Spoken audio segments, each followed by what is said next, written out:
Sir जितने बड़े hospitals होते हैं उतने बड़े हॉस्पिटल को चलाने के खर्चे होते हैं। डॉक्टर को जो उसकी सैलरी देनी है उसके लिए उसको अपने टारगेट्स पूरे करने पड़ते हैं।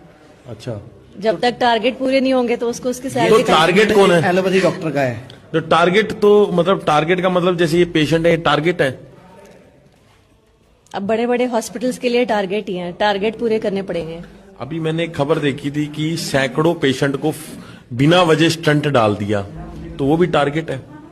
सर मैं ये इसके बारे में कमेंट नहीं कर सकती कौन से डॉक्टर ने स्टंट्स डाले हैं, लेकिन टारगेट्स पूरे करने पड़ते हैं। जितना बड़ा हॉस्पिटल है उसके खर्चे पूरे करने के लिए आपको टारगेट्स पूरे करने पड़ते हैं। तो आचार्य आप जी, हॉस्पिटल को रेवेन्यू जनरेट करके नहीं दोगे तो हॉस्पिटल को आपका बेनिफिट क्या है?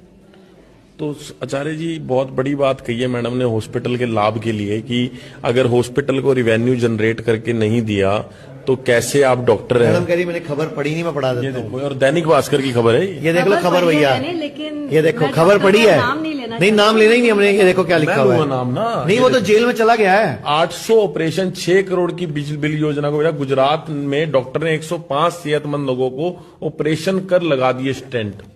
मतलब क्या है कि या तो जो मार्केट में समाज में बड़ी गाड़ी खरीदनी है, लालच का कोई अंत नहीं है, लालच के चक्कर में भी ये हो रहा है। को कितना समय हो गया प्रैक्टिस करते हुए एलोपैथी की?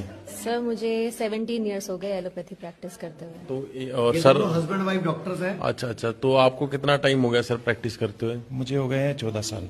तो सर जैसे कि आपकी धर्मपत्नी ने आज हमें बहुत विशेष चीज बताई कि जितने बड़े हॉस्पिटल्स होते हैं उनके टारगेट्स होते हैं और उन टारगेट्स को अचीव करने के लिए बहुत कुछ करना पड़ता है। तो उस टारगेट का मतलब तो सीधा सीधा यही हुआ कि वो पेशेंट ही टारगेट होते हैं। बिल्कुल टारगेट होते हैं। आप मेरा एक्सपीरियंस सुनेंगे।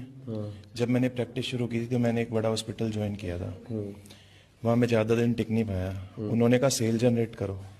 अब सेल जनरेट करने के लिए ये है कि जो भी आपके पास आया है आपको उसकी जांचें करानी है, MRI करवाना है, ये लिखना है, वो लिखना है।